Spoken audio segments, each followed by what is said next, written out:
Question 1. What does the phrase "if the way be too long" in verse 24 mean? Answer. This phrase addresses a practical difficulty. If an Israelite lived too far from the place God had chosen as the center of worship, transporting livestock and offerings would become burdensome and inconvenient. Therefore, God provided a practical arrangement within the law. Question 2. Is this passage about redeeming the tithe? Answer. No. The commentator points out that if this were referring to the redemption of the tithe, it should mention the requirement stated in Leviticus 27:31, that when redeeming with money, one must add a fifth. Since this passage makes no mention of that requirement, it should not be understood as a regulation about redeeming the tithe.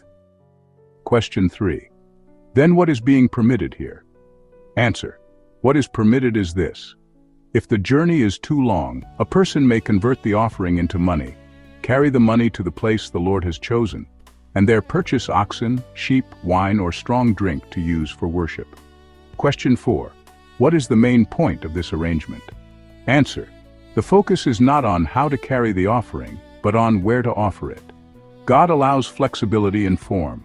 The offering may be converted into money and repurchased, but He does not allow freedom regarding location. The sacrifice must be offered at the place He has appointed, not elsewhere. Question 5. What is the central idea summarized in this commentary? Answer. The central idea is that God shows compassion for human practical difficulties while firmly upholding the order of worship. He permits adjustments for convenience, but He does not permit the dispersion of the worship center. Question 6. If the law allowed the purchase of offerings with money, why did Jesus overturn the tables of those selling offerings? Answer. Because the two situations are fundamentally different. In Deuteronomy, the permission to purchase offerings with money was meant to accommodate those who lived far away, preserving the order of worship so they could still sacrifice at the place God appointed. It was a matter of convenience, not a commercial system. But when Jesus cleansed the temple, the issue was not simply that offerings were being sold, but that the temple had been turned into a marketplace. People were profiting, monopolizing supply, inflating prices, and crowding out space for worship. God's house had been reduced to a place of trade. Jesus declared that they had turned a house of prayer into a den of thieves. Question 7. What is the fundamental difference between the two? Answer. The difference lies in motive and direction.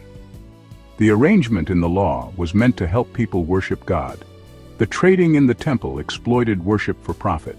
The former preserved the center of worship. The latter corrupted worship itself. Question 8. Does this event have a deeper meaning in redemptive history? Answer. Yes. The Old Testament sacrifices were types and shadows. When the true sacrifice, Christ, came, if people still turned worship into a system of transaction, they were distorting redemption itself. Jesus' cleansing of the temple was not merely a correction of market behavior. It was a declaration that true worship cannot be commodified, and salvation is not for sale.